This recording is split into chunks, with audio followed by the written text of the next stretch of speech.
आगे बढ़ सकता है। अभी क्या मिला है हमारा को, इतना लोन्स लिया है, अभी वो लोन्स पे करना बहुत मुश्किल होता है। गवर्नमेंट एम्प्लॉयज को 1 तारीख को सैलरी नहीं दे सकता है, ये स्थिति है। ये भारत सरकार हर विषय पर, हर कदम पर तेलंगाना विकास के लिए काम करे, मगर इधर जो तेलंगाना सरकार कैसे काम करे आपको मालूम है। ये फार्म हाउस का सरकार है, ये फैमिली सरकार है, ये भ्रष्टाचार सरकार है। और आने वाले दिन में तेलंगाना विकास के लिए अगर केंद्र सरकार, बिना केंद्र सरकार देखे तो एक काम भी नहीं कर सकते हैं, ये स्थिति है। और मैं एक उदाहरण एग्जांपल लेता हूं, जो रीजनल रिंग रोड है उसके अलावा आउटर रिंग रोड है। आउटर रिंग रोड 30 साल के लिए बेच दिया है पैसे के लिए, क्योंकि आज सैलरी देने के पैसे नहीं है, इसके लिए 30 साल के लिए इस रोड बेच दिए। दूसरा, दिसंबर जनवरी में जो excise shops, liquor shops tender होना चाहिए, मगर वो 6 महीने पहले लिकर शॉप्स टेंडर किया है। क्यों? पैसे नहीं रहने के कारण 6 महीने पहले लिकर शॉप्स टेंडर किया है। हाँ, हैदराबाद में जितने जमीन है, हम भारत सरकार के द्वारा रेलवे स्टेशन के विकास पर भी हो, साइंस सिटी के विकास पर भी हो, ट्राइबल म्यूजियम के विकास का विषय पे हम लैंड पीछे तो लैंड नहीं देते, मगर रोज जो कॉस्टली लैंड्स जो आने वाले पीढ़ी के लिए रोकना चाहिए, भविष्य के लिए कुछ लैंड रोकना चाहिए, मगर तेलंगाना सरकार लगातार लैंड बेचकर वही पैसे से सैलरी देना पड़ा। कितने अच्छे इकोनॉमिकल स्थिति में थे तेलंगाना, आज क्या स्थिति है। इसीलिए आप लोगों से अनुरोध करना चाहता हूं, तेलंगाना में भी डबल इंजन सरकार आना चाहिए। तेलंगाना विकास के लिए मोदी जी का सहयोग होना चाहिए, अभी भी सहयोग दे रहे। आने वाला दिन में भारतीय जनता पार्टी का जिम्मेदार है ये तेलंगाना और तेजी गति से विकास करने के लिए आप सब लोगों का आशीर्वाद मांगते हुए मैं विराम लेता हूं। भारत माता की जय, जय हिंद, वंदे मातरम। बहुत बहुत धन्यवाद श्री किशन रेड्डी जी। मैं अभी श्री किशन रेड्डी जी से अनुरोध करता हूं कि आज हमारे गृह मंत्री और हमारे प्रिय नेता श्री अमित शाह जी का गुलदस्ता और शॉल के साथ उनका स्वागत करें।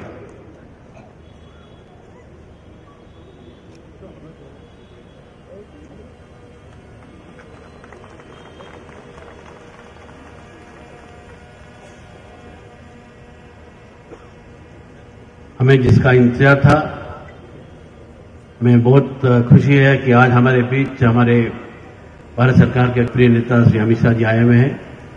अब मैं उनसे आग्रह करता हूं कि हमें संबोधित करें।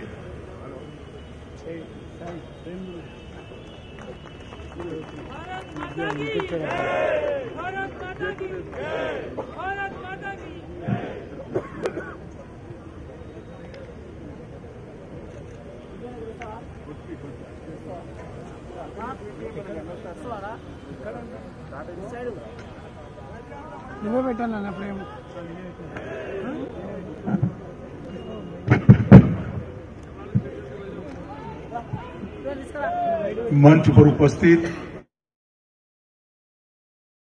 जनता पार्टी के अध्यक्ष श्रीमान जी किशन रेड्डी जी, भारतीय जनता पार्टी का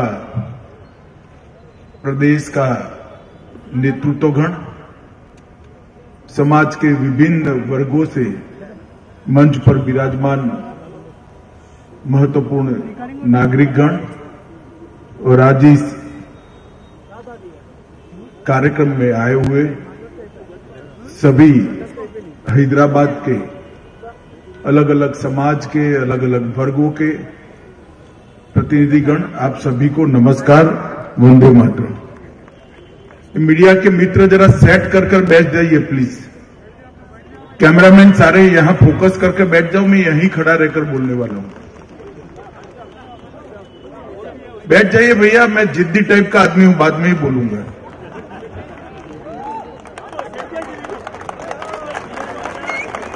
पुलिस वाले भी जरा पूरा कॉरिडोर खाली कर दो, कुछ नहीं होने वाला है।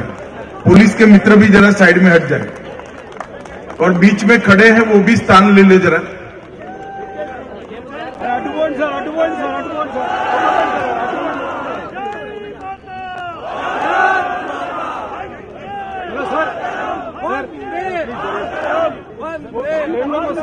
मित्रों, आज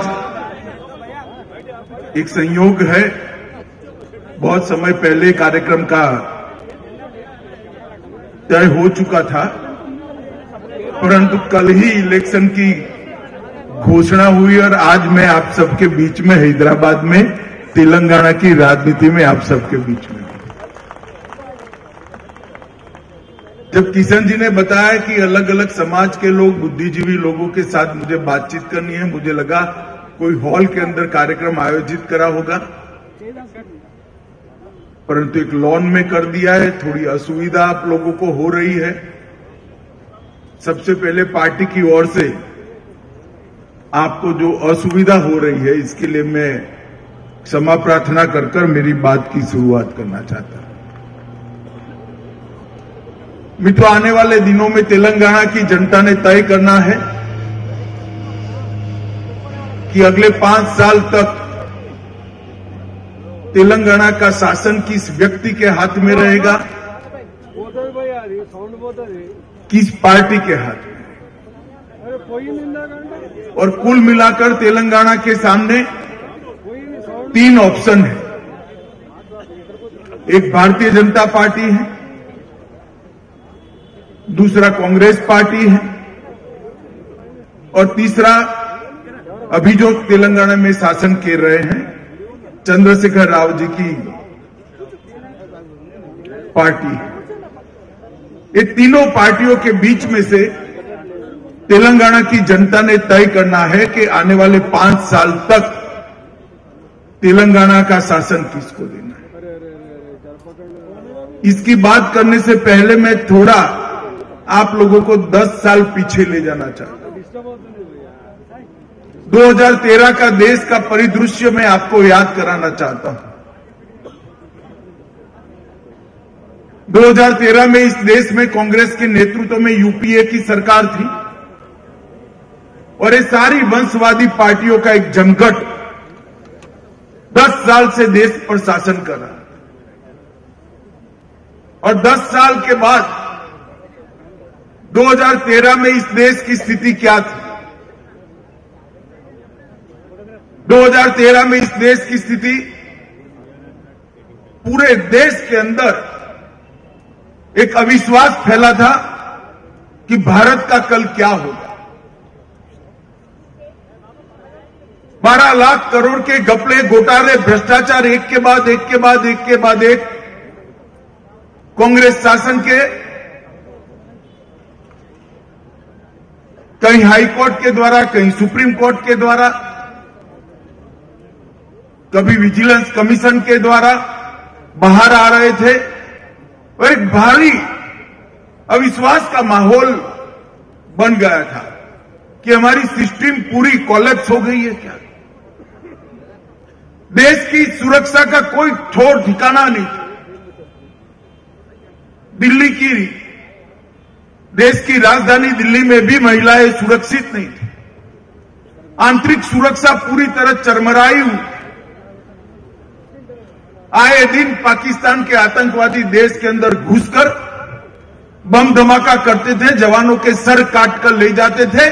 दिल्ली की सरकार में मौनी बाबा मनमोहन सिंह ऊप नहीं कर सकते थे, कोई पत्ता नहीं। विदेशों के अंदर देश की साख नीचे नीचे नीचे नीचे जा रही है। युवा आक्रोश से भरा था, महिलाएं असुरक्षित थी, उद्योगपति अपनी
और पुलवामा में 2 कांड किए, दोनों कांड में सर्जिकल स्ट्राइक और एयर स्ट्राइक कर पाकिस्तान को ऐसा मुंह तोड़ जवाब दिया कि आज वो सारे अपने जगह पे एक ठिकाने पर बैठे।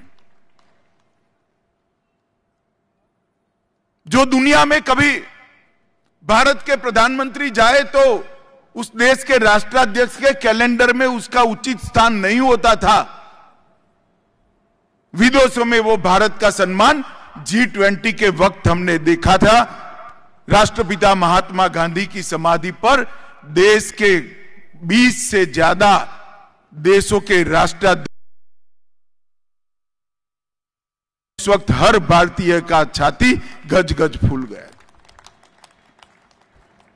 दुनिया में कोई भी समस्या हो, चाहे ग्लोबल वार्मिंग हो, चाहे पर्यावरण का मसला हो, चाहे सोलर अलायंस बनाना हो, चाहे ग्रीन एनर्जी की बात करनी हो, चाहे टेररिज्म के खिलाफ एक साझा लड़ाई लड़नी हो, हर जगह पे भारत के प्रधानमंत्री क्या बोलते हैं इसकी दुनिया राह देखती है, और भारत के प्रधानमंत्री जो बोलते हैं उस रास्ते पर दुनिया के काफी देश आज चलने के लिए तैयार हो गए। देश का अर्थतंत्र पॉलिसी पैरालिसिस के कारण चरमराया हुआ था। अटल जी इस देश के अर्थतंत्र को 11वें स्थान पर छोड़कर गए थे। 10 साल तक अर्थशास्त्री मनमोहन सिंह जी ने शासन किया। उन्होंने एक बहुत बड़ा उपकार किया कि देश के अर्थतंत्र को 11वें नंबर से 10वें नंबर पर नहीं जाने दिया, 11 नंबर संभाल कर रखा। नरेंद्र मोदी जी प्रधानमंत्री बने और प्रधानमंत्री बनने के बाद 9 साल के अंदर इस देश का अर्थतंत्र 11वें नंबर से 5वें नंबर पर पहुंचा है, और मुझे पूरा भरोसा है कि 3 साल के अंदर दुनिया की तीसरी बड़ी अर्थव्यवस्था भारत बनेगा, इसमें किसी को शक नहीं। भारत की विदेश नीति अस्पष्टताओं से भरी हुई थी। विदेश नीति और सुरक्षा नीति के बीच में कंफ्यूजन चलता था। मोदी जी ने भारत की विदेश नीति को स्पष्ट कर दिया, हम दुनिया भर के साथ सबसे अच्छे रिश्ते चाहते हैं, मगर भारत की सीमाओं की सुरक्षा हमारी प्राथमिकता है, भारत की रक्षा हमारी प्राथमिकता है, और इसके कारण एक स्पष्ट विदेश नीति के साथ हम आगे बढ़े हैं। इंडस्ट्रियल डेवलपमेंट, सटीक नीति निर्धारण के कारण आने वाले 25 साल तक जो क्षेत्र दुनिया के अर्थतंत्र की दिशा तय करने वाले हैं, चाहे वो सोलर एनर्जी की बात हो, इलेक्ट्रिक व्हीकल की बात हो, ग्रीन हाइड्रोजन के प्रोडक्शन की बात हो, ड्रोन टेक्नोलॉजी हो, अंतरिक्ष के विज्ञान का उपयोग कर अर्थतंत्र को गति देने की बात हो, हर क्षेत्र के अंदर भारत ने आज पायोनियर स्टेटस प्राप्त कर लिया है, और इस लिंब पर, इस नींव पर आने वाले 25 साल में हम दुनिया का प्रमुख अर्थतंत्र बनने जा रहे हैं। इतने स्टार्टअप और इतने यूनिकॉर्न स्टार्टअप दुनिया कल्पना नहीं कर सकती थी। भारत 9 साल के अंदर इतने यूनिकॉर्न स्टार्टअप प्राप्त कर सकता है क्या? आज भारत के युवाओं को विश्व के युवाओं के साथ स्पर्धा करने के लिए एक मजबूत मंच, एक मजबूत प्लेटफॉर्म देने का काम नरेंद्र मोदी जी ने किया है, हमारे प्रधानमंत्री जी ने किया है। ये 9 साल के अंदर देश की परिस्थिति के अंदर आमूलचूर परिवर्तन हुआ। क्यों हुआ? क्योंकि एक प्रामाणिक नेतृत्व, एक विजनरी नेतृत्व, एक मेहनती नेतृत्व और एक जनता के साथ जुड़ा हुआ संवेदनशील नेतृत्व नरेंद्र मोदी जी ने इस देश का नेतृत्व किया। और भारतीय जनता पार्टी सिद्धांतों के आधार पर चलने वाली पार्टी। मैं आज इस खुले मन से निसंकोच कह सकता हूं चंद्रशेखर राव कल अपनी पार्टी के सिद्धांतों की घोषणा करे, अगर कोई है तो। किस पॉलिसी पर ये पार्टियां चलती हैं? कोई पॉलिसी नहीं है। कविता को जेल जाने से बचाना और केटीआर को मुख्यमंत्री बनाना, इसके अलावे कोई लक्ष्य नहीं है पार्टी। ये परिवारवादी पार्टियां लोकतंत्र का भला नहीं कर सकती। लोकतांत्रिक पार्टियों का चोला पहनकर अपने परिवार की राजनीति आगे कर रहे हैं।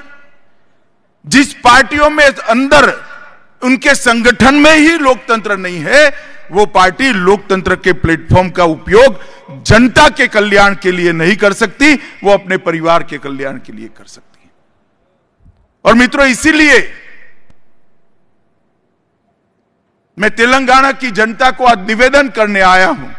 यहां डॉक्टर बैठे, इंजीनियर बैठे, चार्टर्ड अकाउंटेंट, कॉस्ट अकाउंटेंट, अलग अलग समाज के लोग, रिटायर्ड ब्यूरोक्रेट्स, बहुत सारे लोग बैठे। आप लोगों ने तय करना है कि तेलंगाना को किस दिशा में जा। आप लोगों ने तय करना है कि तेलंगाना का भविष्य किस पार्टी के हाथ में। जिस गाड़ी का स्टीयरिंग मजलिस के हाथ में हो, वो तेलंगाना को सही रास्ते पर नहीं ले जा सकती। जिस गाड़ी का स्टीयरिंग राष्ट्रवादी ताकतों के हाथ में हो, वही तेलंगाना को सही रास्ते पर ले जा सकती। अभी अभी आजादी के 75 साल समाप्त हुए। आजादी का अमृत महोत्सव मोदी जी ने बड़े धाम धूम से कोरोना हारने के बावजूद मनाया। अमृत महोत्सव मनाने के बाद उन्होंने देश की जनता का आह्वान किया है कि आने वाले 25 साल 2023 से 2047 तक के 25 साल ये आजादी का अमृत काल है। और आजादी के अमृत काल संकल्प लेने का समय है और संकल्प को सिद्धि में परिवर्तित करने का समय है। उन्होंने 130 करोड़ भारतीयों के सामने लक्ष्य रखा है कि हर क्षेत्र के अंदर जब देश आजादी की शताब्दी मनाता हो, तब हर क्षेत्र के अंदर भारत विश्व में सबसे प्रथम हो, भारत ही प्रथम हो, ऐसे भारत की रचना करना हमारा लक्ष्य होना चाहिए। और इसकी नींव डालने का समय, चाहे 2023 का तेलंगाना का चुनाव हो, चाहे 2024 का लोकसभा का चुनाव हो, देश की और तेलंगाना की जनता ने तय करना है कि देश किसके हाथ में सौंपना है। अपने परिवार का सोचने वाले लोगों के हाथ में पहुंचना देना है, या समग्र देश के गरीब से गरीब व्यक्ति को आगे बढ़ाने की सोचने वाले पार्टियों के हाथ में देश। 12 लाख करोड़ के घपले, घोटाले, भ्रष्टाचार करने वाले नेतृत्व के हाथ में देना है, या एक भी घोटाले के बगैर 10 साल शासन कर चट्टान की तरह एक मजबूत भारत की रचना करने वाले नेतृत्व के हाथ में। और ये निर्णय करने का समय अगले महीने है। इसलिए मैं आज किशन जी का धन्यवाद करना चाहता हूं। वैसे तो कोइंसिडेंट है कि कल ही नोटिफिकेशन बाद पड़ा है और आज मुझे आपके सामने खड़ा होकर मेरी बात करने का उन्होंने मुझे मौका दिया। मित्रों, इस देश में 60 करोड़ लोग ऐसे थे जिनके घर में बैंक अकाउंट नहीं था। मुझे मालूम है जिस मंच पर से जिन लोगों के सामने कह रहा हूं, उनके लिए चीजें कभी सहन करने का ईश्वर ने मौका नहीं दिया है। मगर जो 60 करोड़ लोग हैं, हमारे भाई बहन, 60 करोड़ लोग ऐसे थे जिनके घर में बैंक अकाउंट नहीं था, जिनके घर में शौचालय नहीं था, जिनके पास घर ही नहीं था, पीने का पानी नहीं था, घर में गैस का सिलेंडर नहीं था, उनके स्वास्थ्य की सुविधाएं नहीं थी, जिनको भरपेट खाने के लिए अनाज मुहैया नहीं कराया जाता।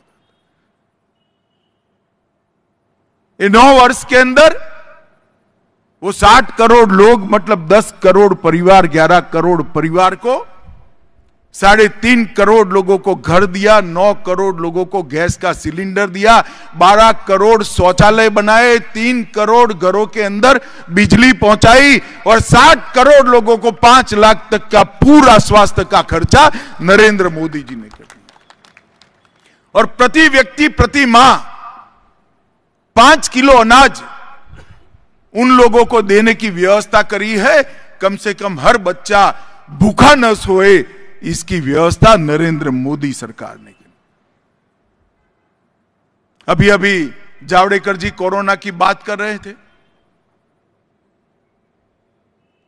कोरोना आया तब मैं भी मोदी जी के नेतृत्व में व्यवस्था में शामिल था। दुनिया भर के लोग अपने देश की चिंता नहीं करते थे। ये पश्चिम के देश, यूरोप के देश अपने देश की चिंता नहीं करते थे। हर रोज कहते थे भारत का क्या होगा, और चिंता वाजिब भी थी। 130 करोड़ की आबादी, कंपैरेटिवली हमारा हेल्थ इंफ्रास्ट्रक्चर ठीक नहीं था, क्या होगा। मगर जब कोरोना समाप्त हुआ, सारी दुनिया ने स्वीकार करा कि कोरोना के सामने सबसे अच्छी लड़ाई नरेंद्र मोदी के नेतृत्व में भारत लड़ा। कारण क्या?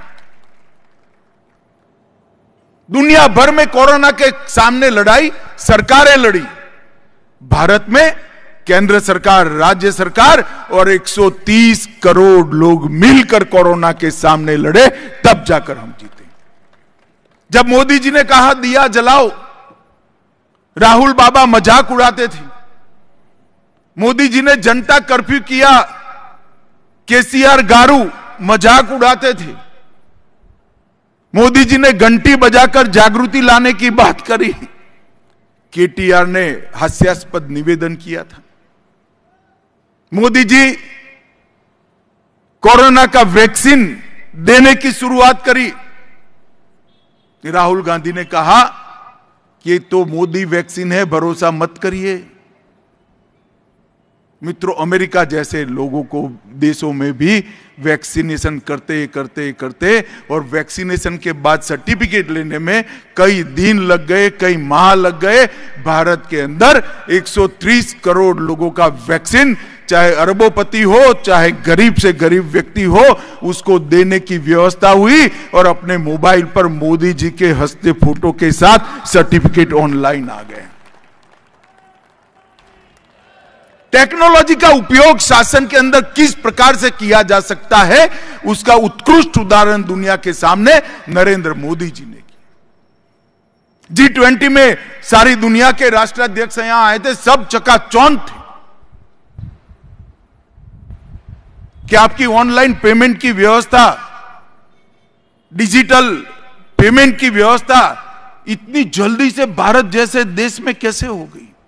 कोई राष्ट्राध्यक्ष की पत्नी दिल्ली के बाजार में गई थी और सब्जी बेचने वाले की लॉरी पर पेटीएम का वो सिंबल देखा, जहां से मोबाइल से पेमेंट कर देते थे।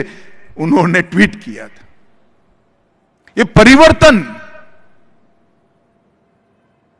नरेंद्र मोदी जी लेकर आए हैं मित्रों। और अभी अभी कुछ महीना पहले, मैं तो बड़ा आश्चर्यचकित हूं, मैं बचपन से सार्वजनिक जीवन में हूं। G20 होने के पहले ही जब चंद्रयान चंद्रमा पर सफलता के साथ उतरा, भारत का बच्चा ये सफलता के साथ अपने आप को जोड़ लिया। हर आदमी का, हर बच्चे का, हर महिला का हृदय गर्व से भर गया कि भारत चंद्रमा पर पहुंच गया। मैंने इतने लंबे सार्वजनिक जीवन में ऐसा माहौल नहीं देखा था। 1986 में जब कपिल देव के नेतृत्व में वर्ल्ड कप जीते थे, तब शायद ऐसा कुछ माहौल बना था। उसके बाद पहली बार चंद्रयान का माहौल दिखा। मैं आज आपको एक मेरा निजी अनुभव कहना चाहता हूं। चंद्रयान हो गया, होने के सफल लैंडिंग हो गई। होने के बाद आधे घंटे बाद मैं एक मंदिर में जहां हर रोज मैं जाता हूं वहां दिल्ली दर्शन करने के लिए गया, हनुमान जी का धन्यवाद करने के लिए गया। बाहर एक माई सालों से वहां भिक्षा मांगती है, मैं 2012 से देख रहा हूं। दिन अच्छा था, मैंने बोला आज माई को भिक्षा दे, तो मैंने माई को कुछ देने का प्रयास किया। उन्हें कहा साहब आज कुछ नहीं लेना है। मैं को क्यों माई क्या हो गया? क्या चंद्रयान पर हमारा चंद्र पर हमारा यान पहुंच गया, आज भिक्षा नहीं मांगनी। ये संतोष जो है देश के नागरिक को देश के विकास के साथ, देश की सिद्धियों के साथ जोड़ने का काम नरेंद्र मोदी जी ने किया है। G20 के अंदर सारे देश के राष्ट्राध्यक्ष भारत की व्यवस्थाओं की, भारत की सुरक्षा की, भारत की अर्थतंत्र की और भारत के विदेश नीति की जब प्रशंसा करते हैं तो मन खुशी से फूल जाता है। और अभी अभी नई पार्लियामेंट का लोकार्पण और नई पार्लियामेंट में पहला बिल इस देश की मातृशक्ति को 33% रिजर्वेशन देने का मोदी जी लेकर आए। पूरी दुनिया आश्चर्यचकित है कि भारत जैसे देश में सर्वानुमत से इतनी सरलता से विमेन रिजर्वेशन कैसे हो सकता है। मगर कहते हैं ना, दम है तो सब कुछ मुमकिन होता है। बच्चे इसीलिए नारा लगाते हैं, मोदी है तो मुमकिन है। मित्रों, कई ऐसे मसले जो देश को सालों से अटके हुए थे और मेरी आयु के लोग ऐसा सोचने लगे थे कि यह कभी होगा या नहीं होगा। देश का संविधान बना तब से यह देश की मन की इच्छा थी, हर नागरिक की इच्छा थी कि धारा 370 समाप्त हो जाए और कश्मीर इस देश के साथ हमेशा के लिए जुड़ जाए। और इतनी बड़ी ऐतिहासिक गलती, मोदी जी को आपने दूसरी बार प्रधानमंत्री बनाया, मोदी जी ने हंसते हंसते पार्लियामेंट में 5 अगस्त 2019 को धारा 370 समाप्त कर दी। और कश्मीर में एक साल के 1,80,00,000 पर्यटक जाते हैं और कश्मीर में आतंकवाद समाप्ति के कगार पर खड़ा है। जो लोग कहते थे धारा 370 को हाथ लगाओगे खून की नदियां बह जाएगी, खून की नदियां छोड़ो, किसी की कंकर चलाने की हिम्मत नहीं हुई है। कंकर चलाने की साले सो हम राह देखकर बैठे थे 550 साल से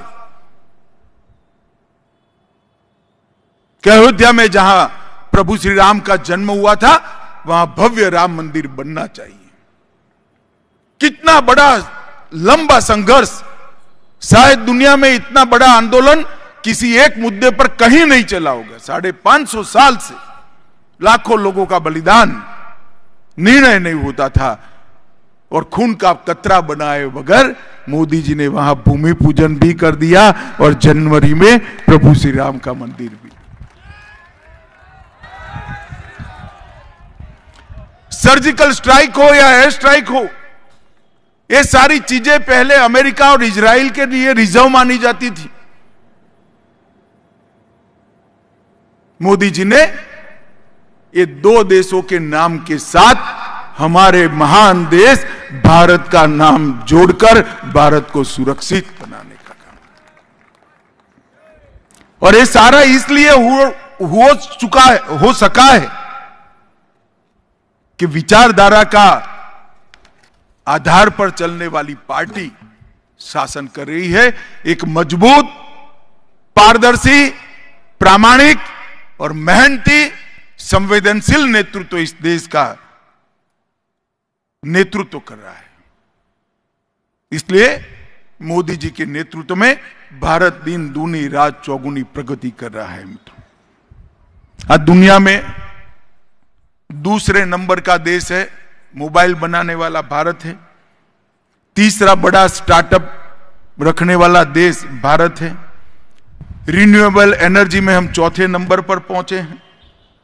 कई प्रकार की सिद्धियां हमारे देश के अंदर हमने प्राप्त की और मोदी जी ने परिवार की पॉलिटिक्स को समाप्त कर पॉलिटिक्स ऑफ परफॉर्मेंस, जो परफॉर्म करेगा वो ही देश पर शासन करेगा, इसको एस्टैब्लिश करने का काम। और अभी सारे इकट्ठा हो गए, आपने देखा होगा एक के साथ एक हाथ मिलाकर बड़े लंबे लंबे लंबे लंबे फोटो आते हैं, क्योंकि इनके पास विकल्प नहीं है। इसको ध्यान से देखेंगे तो ये सारी परिवारवादी पार्टी है जो अपनी अगली पीढ़ी के लिए राजनीति के अंदर है। हम अगली पीढ़ी के लिए राजनीति में नहीं है। भारतीय जनता पार्टी राजनीति में है तो भारत माता को विश्व में सबसे पहले स्थान पर पहुंचाने।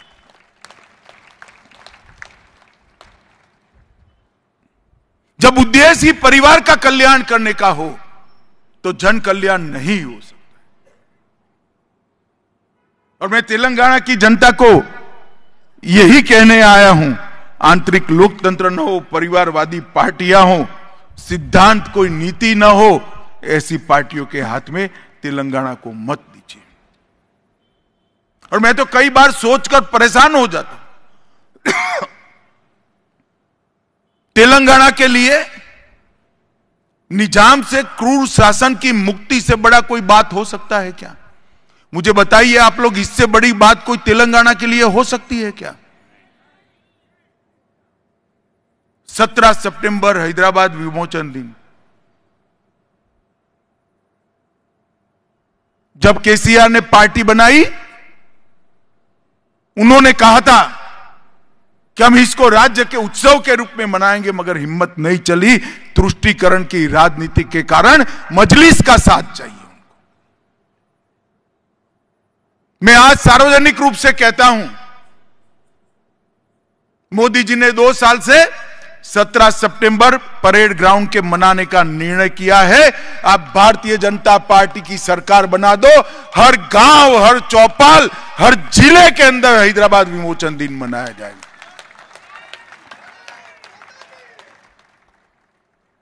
तेलंगाना की आजादी पर, भारत की आजादी पर आप गर्व नहीं कर सकते?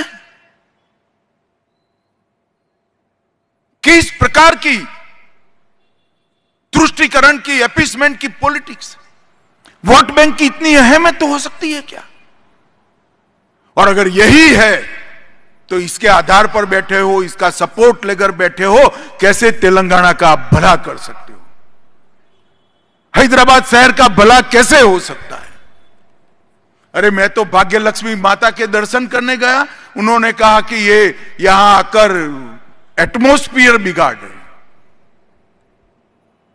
केसीआर बाबू, मेरा भाग्य लक्ष्मी माता के दर्शन करने से एटमॉस्फियर नहीं बिगड़ता है, तेलंगाना का भाग्य अच्छा होता है। किस प्रकार की सोच के साथ ये लोग आगे बढ़े? वो लोग वोट बैंक की राजनीति कर रहे हैं, हम विकास और आत्मविश्वास की राजनीति कर रहे हैं। वो लोग एंटाइटलमेंट की बात करते हैं, हम एम्पावरमेंट की बात करते हैं।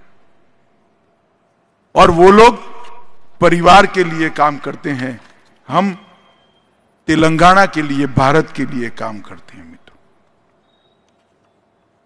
केसीआर के नेतृत्व में नीलू, निधुलू और नियामकोलू के सूत्र के साथ उन्होंने आंदोलन किया था। तीनों की स्थिति क्या है? जल जैसी पवित्र कोई चीज नहीं हो सकती। हर व्यक्ति के शरीर में 60% पानी होता है। जल के बगैर जीवन संभव ही नहीं है। जल के बगैर कृषि संभव ही नहीं है। जल के बगैर अर्थतंत्र का विकास संभव ही नहीं है। ये मुद्दे पर अलग तेलंगाना का आंदोलन चला और आपने कालेश्वरम योजना में भ्रष्टाचार कर संपत्ति बनाने का काम किया। शर्म आनी चाहिए आपको। पलामुरू रंगारेड्डी लिफ्ट इरिगेशन योजना में भी बड़ा कौभांड किया। और 5 साल तक पूरा नहीं हो पाया। आपने नीलू का वादा पूरा नहीं किया।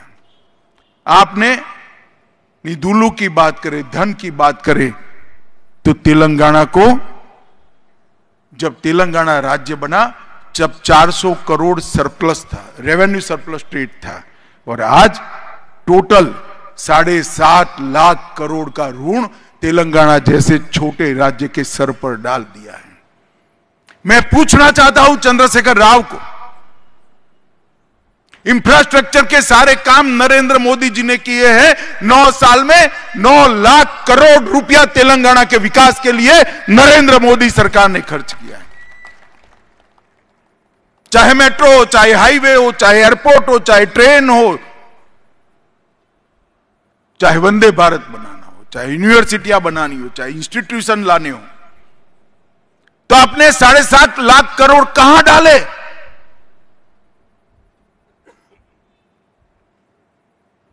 हर गरीब को अनाज मोदी जी भेज रहे हैं, गैस का सिलेंडर मोदी जी ने बेचा, शौचालय मोदी जी ने बना कर दिया, रोड मोदी जी ने बनाए, मेट्रो, ट्रेन और वंदे भारत मोदी जी ने बनाया, एयरपोर्ट का एक्सपेंशन मोदी जी ने किया। तो आपने 7.5 लाख करोड़ कहां डाले? इसका हिसाब तेलंगाना का युवा आज आपसे मांग रहा है, लेकर जाना। और रोजगार की बात करें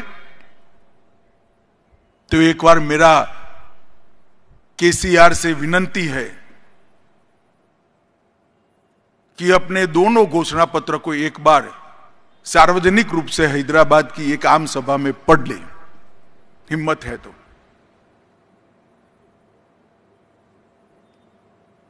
उन्होंने दलित को छला, युवा को छला है, आदिवासियों को छला है, हर जगह पे वादा खिलाफी की, करप्शन किया है। केसीआर ना शिक्षा में भर्ती कर पाए, ना यूनिवर्सिटियों में, ना छोटे अस्पतालों में भर्ती कर पाए। रोजगारी का वादा आपने, रोजगारी के वादे पर आप फेल हो गए हो केसीआर साहब। आपको तेलंगाना की जनता से वोट मांगने का कोई अधिकार नहीं है। मित्रों, इसीलिए मैं आज आप सबके सामने आया हूं। आप सब लोग, आपका सिर्फ एक वोट नहीं है, आपका मत, आपका वोट अनेक लोगों का मार्गदर्शन करने वाले वोट के, आप समाज के अंदर एक विशिष्ट स्थान रखने वाले लोग हो। एक डॉक्टर होता है तो खुद तो सोचता ही है, साथ में हजारों लोगों को मार्गदर्शन भी करता है। एक शिक्षक होता है तो सैकड़ों लोगों का मार्गदर्शन करता है। आपकी जिम्मेदारी है कि पैसों के बल पर किए हुए प्रचार की बात में आना है, या कॉन्क्रीट डेवलपमेंट किस पार्टी ने किया है और कौन पार्टी कर सकती है, इसका इवैल्यूएशन कर कर वोट तय करना है।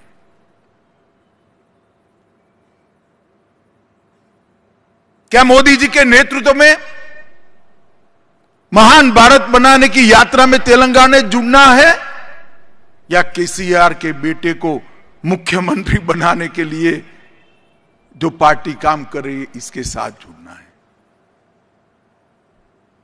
और केसीआर हर सप्ताह एक अफवाह चला देते हैं कि हम एनडीए में जाएंगे, हम ये करेंगे। मैं सार्वजनिक रूप से हैदराबाद की जनता के सामने कहकर जाता हूं, हमारा केसीआर के साथ कभी बैठना नहीं हो सकता। जो मजलिस के साथ है उसके साथ भारतीय जनता पार्टी कभी नहीं जा सकती, कभी नहीं जा सकते। जो भ्रष्टाचार कर रहे हैं, जो परिवारवादी, उनके साथ हम नहीं जा रहे। अरे केसीआर बाबू, काहे को झूठ बोल रहे हो? आपके विरोधी वोट में बंटवारा करने के लिए कांग्रेस मजबूती से लड़ने का नाटक कर रही है कि कांग्रेस नहीं चाहती कि यहां से केसीआर का शासन जाए। केंद्र में शायद कुछ कम पड़ जाए तो केसीआर इनकी मदद करे, मगर आप दोनों निराश होने वाले हो। केंद्र में फिर से 2/3 बहुमत के साथ नरेंद्र मोदी की सरकार।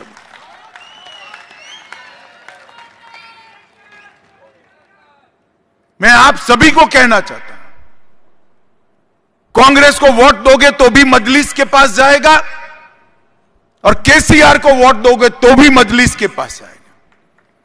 कांग्रेस को वोट दोगे तो भी भ्रष्टाचारी शासन आएगा, केसीआर को वोट दोगे तो भी भ्रष्टाचारी शासन आएगा। कांग्रेस को वोट दोगे तो भी परिवार की पार्टी चलेगी, केसीआर को वोट दोगे तो भी परिवार की पार्टी। अगर मजलिस से मिजाज पानी है,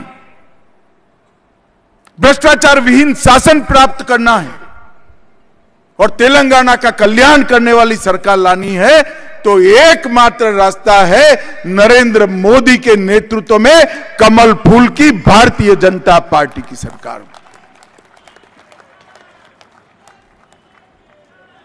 और मैं इसलिए आज हैदराबाद के सुग्न जन मेरे सामने बैठे हैं, इस सबको करबद्ध विनंती करने आया हूं कि चुनाव की घोषणा हो चुकी है।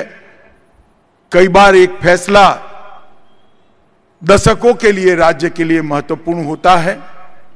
इतना महत्वपूर्ण चुनाव है, तो मेरा आप सभी से निवेदन है कि मोदी जी पर भरोसा करिए, भारतीय जनता पार्टी को तेलंगाना में सरकार बनाने का मौका दीजिए। हम तेलंगाना को भारत का सबसे अच्छा राज्य बनाने के लिए पूरा प्रयास करेंगे। मेरे साथ बोलिए, भारत माता की, भारत माता की, भारत माता की, वंदे वंदे वंदे। Now I request Sri Krishna Prasad Garu to kindly propose vote of thanks. సభకు నా నమస్కారము. ఈరోజు మన తెలంగాణ ఇంటలెక్చువల్స్ ప్రొఫెషనల్స్ మీటింగ్కి ఇంత పెద్ద సంఖ్యలో మీరందరూ వచ్చారంటే మిత్రులారా, మీరందరూ ఒక దృఢ నిశ్చయంతో వచ్చారని నాకు క్లియర్గా అర్థమవుతుంది. మనకు డబుల్ సర్కార్, డబుల్ ఇంజిన్ సర్కార్ కావాలి. సాలు దొర, సెలవు దొర అని చెప్పడానికి మనమందరం నిర్ణయించుకున్నామని నాకు అర్థమవుతుంది. మీ తరఫున నేను ఒక హామీ ఇద్దాం అనుకున్నాను మన కిషన్ రెడ్డి గారికి. ఈసారి మనకు మన తెలంగాణ రాష్ట్రంలో बीजेपी सरकार तప్పకుండా వస్తుంది. अमित शाह जी से मैं निवेदन करता हूं, सर जी हम सबका ये निर्णय है, हम लोग यहाँ के तेलंगाना के इंटेलेक्चुअल्स और प्रोफेशनल्स जी ने ये निर्णय ले लिया है कि अभी बस है सालू दौरा सेलव दौरा, अभी यहाँ पे डबल इंजन सरकार बनना है.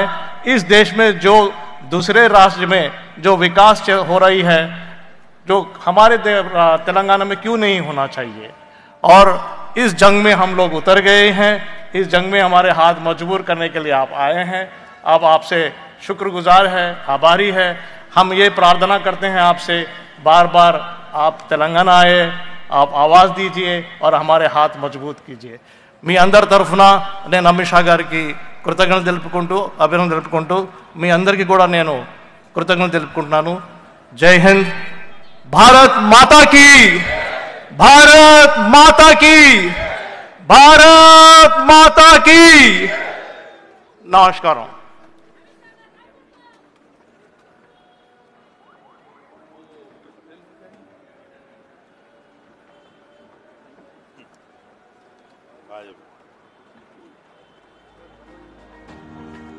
The Indian Railways is making rapid progress in developing advanced infrastructure and improving passenger facilities.